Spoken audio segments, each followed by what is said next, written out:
Primos Hunting. Stream the language. When to hunt, to me, is anytime you get a chance.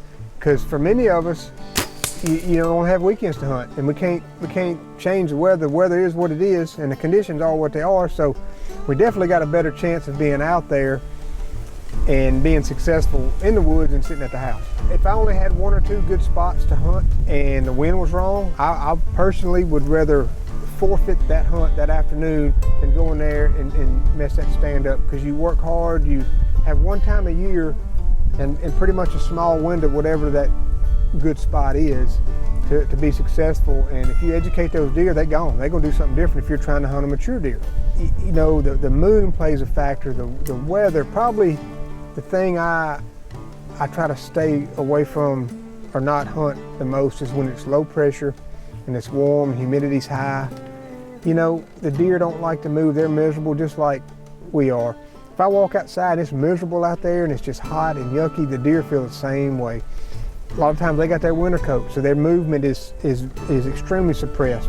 Little food plots, you can hunt the edges of your good spots just to be out there and enjoy the outdoors. Those are great, maybe shoot a doe, but when you really are focused on a mature deer, you got pictures in this one spot of this 2 or 3 bucks you're excited to hunt in this bottom or this ridge or whatever, little funnel, natural funnel.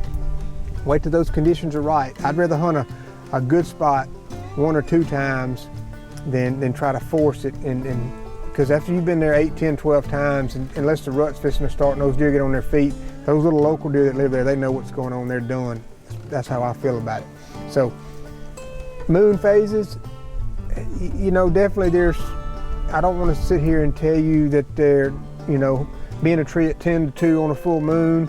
You definitely see deer patterns change as the moon changes.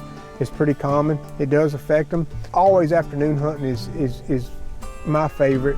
In the early season, you can hunt mornings, but I pretty much don't enjoy hunting many mornings during the early season. As you get further in the year and you start getting close to that pre-rut, things start changing when those deer are on their feet. But when those deer are in early season feed patterns, they're feeding late in the evening at night. Yeah, you can catch some in the morning. It happens all the time. But on my best spots, I don't like to walk in there at daylight or right before daylight, because it's a good chance you're going to bump deer out of there going in. So I'd rather go in there early in the afternoon before they get up and start moving to my better spot. So that's kind of a big topic with a whole bunch of different variables to it. So, you know, you got your early season, you adjust to the pre-rut, you adjust to the rut, you got rubs, scrapes we've talked about, your food changes. You got to keep changing as that season goes. So to get back to this whole discussion is when to hunt, you know, just be conscious of the time of year, conscious of your food sources, and we all want to hunt, we all enjoy the woods, and it's never a bad time to be there, but there's always better times.